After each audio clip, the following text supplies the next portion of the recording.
Hello students, आज हम लोग हिंदी की एक कहानी पढ़ेंगे जिसका नाम है गलती का एहसास। इस कहानी के माध्यम से सभी बच्चों को बहुत ही अच्छी शिक्षा दी गई है। इस कहानी को आप सभी ध्यान से सुने और समझें। यह कहानी इस प्रकार है। उस दिन खाने की छुट्टी की घंटी सुनकर रोहन भागा और उसके पीछे ईशान भी। अचानक रोहन भागता हुआ अध्यापक की मेज से टकरा गया। मेज पर अध्यापक का चश्मा रखा हुआ था। रोहन के टकराने से चश्मा नीचे गिरकर टूट गया। रोहन जानता था कि अध्यापक हमेशा की तरह अपना चश्मा और रजिस्टर कक्षा में रखकर बाहर गए होंगे। सभी बच्चों के आने के बाद ही वे कक्षा में आएंगे। रोहन ने जल्दी जल्दी चश्मा उठाकर वैसे ही मेज पर रख दिया और अपनी सीट पर बैठ गया। सभी बच्चों के आने के बाद अध्यापक भी कक्षा में आ गए। टूटा चश्मा देखकर उन्होंने बच्चों से पूछा, मेरा चश्मा किसने तोड़ा? सभी चुप थे। रोहन के तो पसीने छूट रहे थे। तभी ईशान बोला, सर। सबसे पहले रोहन कक्षा में आया था। अध्यापक ने रोहन को बुलाया, रोहन इधर आओ। क्या सबसे पहले कक्षा में तुम ही आए थे? रोहन नजरें झुकाए बोला, जी। लेकिन जब मैं कक्षा में आया तो चश्मा पहले से ही टूटा हुआ था।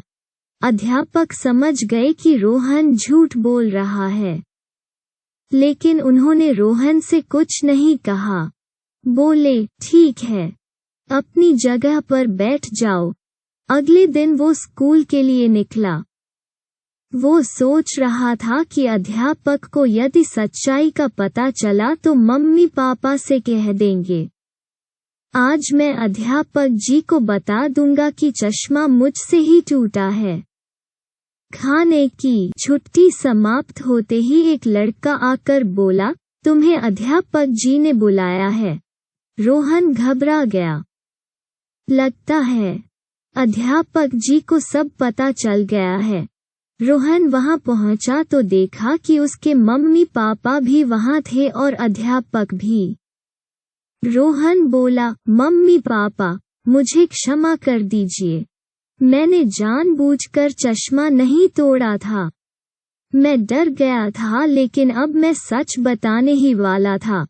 मम्मी रोहन को गले लगाते हुए बोली, तुम तो अच्छे बच्चे हो। तुमने गलती मान ली, यही सबसे अच्छी बात है।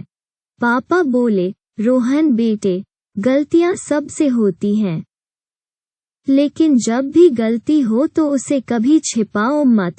रोहन ने वचन दिया कि अब कभी गलती होने पर वो सच सच बता देगा, छिपाएगा नहीं।